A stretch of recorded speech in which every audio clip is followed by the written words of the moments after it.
Ngayon yung ingest ko ayaw bumukas, error lumalabas, paayos ko sa'yo sa day off. Ayan po yung lumalabas.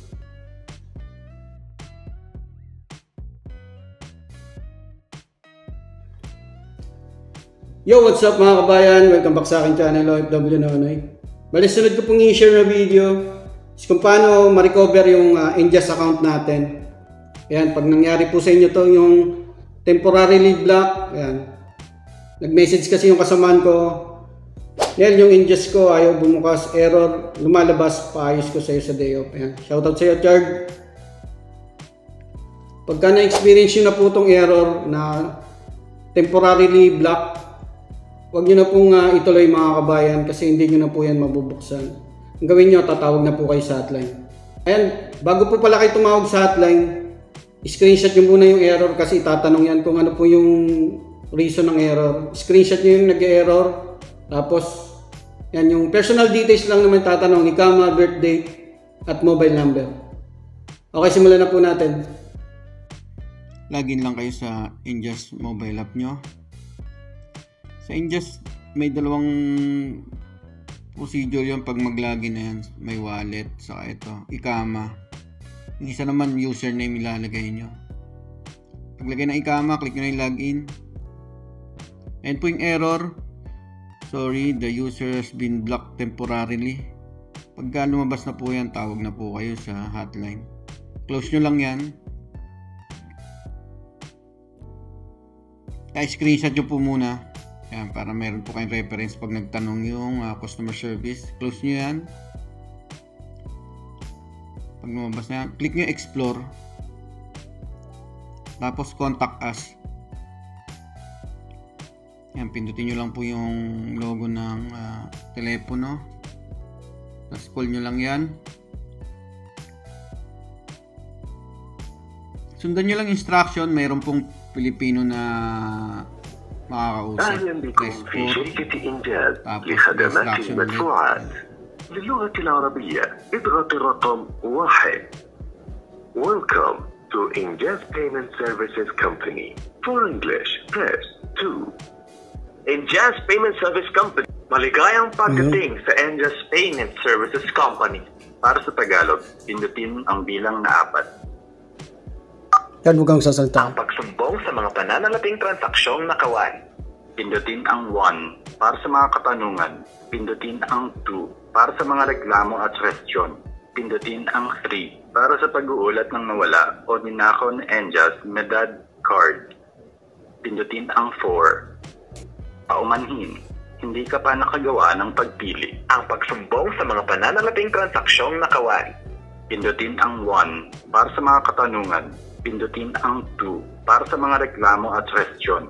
Pindutin ang 3 para sa pag-uulat ng nawala o maaaring magantay. Ang inyong tawag ay sasagutin ng aming customer service representative. Sa katiyakan ng kalidad, ang tawag na ito ay may tatada.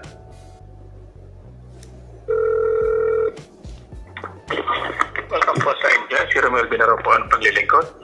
Hello sir, magandang umaga po. Magandang umaga din. Nag-block po kasi yung account ko sir sa Ingest. Nakalagay po yung error. Sorry, the user has been blocked temporarily. Okay, pangalan niyo po sir? Juan de la Cruz po. Pakibigay po yung ikama number niyo.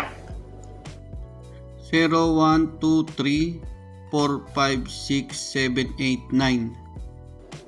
Dali lang po. Okay Sir Richard, salamat po sa pag-iintay. Hello? Hello sir. Salamat po sa pag-iintay. Okay po. Ano pong mobile number na naka-register sa Ingest? 057 117 Okay. 1079. Date of birth po? May 19, 1965 po. Okay. Naka-receive po kayo ng dalawang message mula sa amin. Ano? Okay. Once naka-receive kayo ng pangalawang message, meaning okay na po. Okay? Within few minutes lang po yun. Pakiulit nga po kabayan, sorry. Makaka-receive po kayo ng SMS mula sa amin. Okay po. Okay, bali dalawang beses po. Pag naka-receive po kayo ng pangalawa, ibig sabihin okay na po yung concern nyo. Maraming po salamat sir. Okay. Okay, wala pang anuman. May tanong ba, sir? Wala na po, sir. Maraming salamat po. Wala pang anuman. Salamat din po, Sir Richard, sa pagtawag sa Angels. Mabay po. Sige, salamat po, sir. Ingat. Walang anuman. Okay. Ayan, sabi ni kabayan, makaka-receive po tayo ng dalawang messages galing ng Indias. Ayan, Bang Albilad. Okay, ticket po ito na complaint. Ayan yung dalawang message na na-receive natin. Once na naka-receive na po kayo ng ticket, ng message, pwede na po tayo mag-login. Yun sabi ni kabayan. Itatry natin. Ayan, login po tayo. Ganun ulit sa my wallet. Kama ulit. Tapos login. Ayan, nawala na po yung user block na lumalabas na error. Enter nyo lang yung OTP nyo dyan. Ayan, close nyo lang yan. Parang ads lang yan eh. So ayan mga kabayan, na-recover na po natin yung Ingest app ng kasamaan ko. Ganun lang po gagawin nyo pagka na-block. Maraming pong salamat. Ayun mga kabayan, sana nakatulong po itong video na to. Sa mga kabayan po natin na mayroong katanungan, message or comment lang po kayo sa aking YouTube channel at Facebook page, OFW Nonoy.